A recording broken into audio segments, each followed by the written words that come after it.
Quando surge, família Palmeiras, ligada aqui no nosso canal Verdão Info, vamos falar da primeira derrota do Verdão no Campeonato Paulista Sub-20, aconteceu nessa segunda-feira, foi para o Novo Horizontino, jogando lá em Novo Horizonte, foi 2-0 para o time da casa com 2 gols de pênalti. Daqui a pouco a gente vai assistir então os pênaltis cometidos pelo Palmeiras, né? Também os 2 gols de pênalti, né? Inclusive destaque para o Kaique Jonathan, atacante do Novo Horizontino, que sofreu as 2 penalidades, converteu um dos pênaltis, então foi o destaque da partida. O Verdão já entrou em campo classificado, é verdade, mas a equipe comandada pelo Lucas Andrade ainda briga para permanecer, né, para terminar essa segunda fase em primeiro lugar do grupo. Estamos com 10 pontos, então na última rodada, aliás, toda a rodada do Campeonato Paulista, a rodada final da segunda fase, acontecerá agora na sexta-feira. Todos os jogos acontecerão às 15 horas.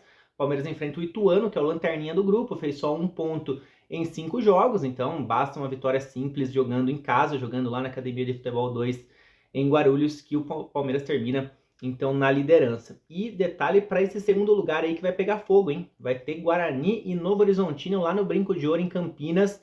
O Novo Horizontino com essa vitória diante do Verdão chegou a 9 pontos, o Guarani está com 8, então quem vencer lá no Brinco de Ouro avança a próxima fase. Pô, o Bugre joga em casa, tem uma vantagem, mas o Novo Horizontino tem a vantagem do empate, né? Então, se acontecer o empate lá, aí quem avança é exatamente o Novo Horizontino em segundo, e esperamos que o Palmeiras avance em primeiro. Vamos trazer já a escalação do Lucas Andrade, né? Porque tivemos muitas mudanças. Foi um time alternativo, muitos atletas acabaram poupados. A gente lembra que o Verdão tem uma final pela frente, né? Flamengo e Palmeiras pelo Campeonato Brasileiro Sub-20. A grande decisão agora acontecerá no começo de setembro. A gente aguarda a confirmação da data, do horário, do local pela CBF, né? O fato é que vai ser no Rio de Janeiro, né? Final única. Então, Palmeiras e Flamengo, Flamengo e Palmeiras lá no Rio.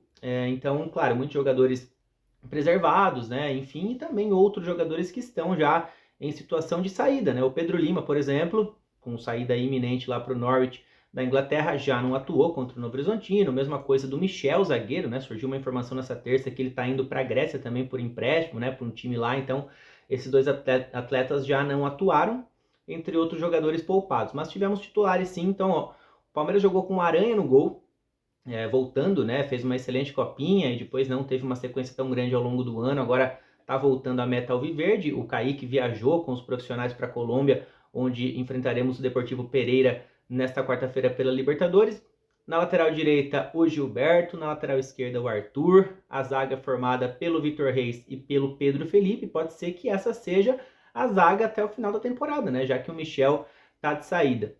E detalhe, já deixa eu falar já para não esquecer do Vareta, né? O Vareta voltou, entrou no intervalo, pela primeira vez entrando em campo desde o início de maio, né? Então ficou um tempinho lesionado e tal. Tá voltando agora, vai ser mais um concorrente para brigar pela vaga ali entre os zagueiros. Vamos lá para o meio-campo, sem o Pedro Lima, sem Léo poupado. Então tivemos a dupla Patrick e Figueiredo. Meio-campista David Cauã, mais um que fez uma grande copinha e não teve uma sequência ao longo da temporada, voltando então, pelo menos por enquanto, aí ao time titular. E na frente, Cauã Santos, Estevão e Thales. Thales jogou, né? Um dos caras de confiança aí do Lucas Andrade, um dos pilares técnicos do time, jogou com a braçadeira de capitão. Não foi tão bem assim, né? Não foi o melhor jogo do Thales aí, acabou perdendo alguns golzinhos, assim como o time todo do Palmeiras não foi tão bem. Achei que merecemos um gol, inclusive, né? Falei que foi 2-0. Acho que um 2-1 seria um placar mais justo. O Palmeiras criou para isso. O Patrick acertou uma bola na trave logo no começo e no final teve uma chance também que obrigou o goleiro do adversário do Novo Horizontino a fazer uma defesaça próxima ao ângulo ali. Também tivemos chances com o Thales, como eu falei, né? O Daniel, que entrou no segundo tempo, perdeu um gol que ele não costuma perder. Então acabou sendo um jogo assim que o Palmeiras criou sim as chances, mas não estava tão, o ataque, né, não estava tão inspirado assim. E por outro lado, o Novo Horizontino marcou então os 2 gols de pênalti. Vamos lá assistir o gol do primeiro tempo. Ó. Primeiro, o pênalti sofrido pelo Kaique Jonathan. Quem cometeu foi o Vitor Reis.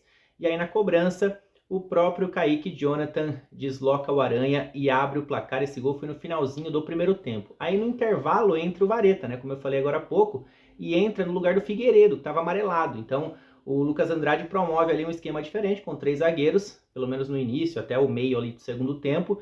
E detalhe que esse sistema defensivo foi praticamente igual ao do Sub-17 do ano passado, inclusive com o goleiro, né? O Aranha no gol, Tivemos na zaga, né, entre os três ali, Vareta, Vitor Reis, que também fazia parte do Sub-17.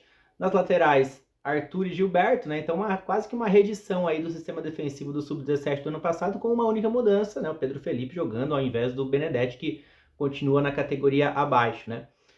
Então acabou dando certo no comecinho, né? Liberou os laterais, que são muito bons, Gilberto e Arthur, mas quem fez o gol foi o Novo Horizontino, né? Mais uma vez, em mais um pênalti, dessa vez o Kaique Jonathan, olha da onde ele saiu, ó, de trás do meio-campo, uma linda arrancada, e aí sofreu mais uma penalidade, dessa vez do Pedro Felipe, zagueiro palmeirense, levou amarelo, inclusive, no lance, e aí quem bateu dessa vez foi o Adriano Bispo, também deslocando o Aranha, lembrando que o Aranha é pegador de pênalti, né? Mas não conseguiu pegar as cobranças aí da equipe do Novo Horizontino. Bom, como eu falei, a derrota não afeta tanto a questão da classificação palmeirense, né? Verdão já está classificado, agora precisa confirmar esse primeiro lugar na sexta-feira contra o Ituano. Um outro fato legal, né, que a gente tem que falar do time do Lucas Andrade, apesar dos 2 gols sofridos e também da derrota, vale ressaltar o seguinte, ó, nos últimos 30 dias, ou seja, no último mês, o Sub-20 entrou em campo 7 vezes e levou apenas 3 gols. É um número interessante. E olha que legal,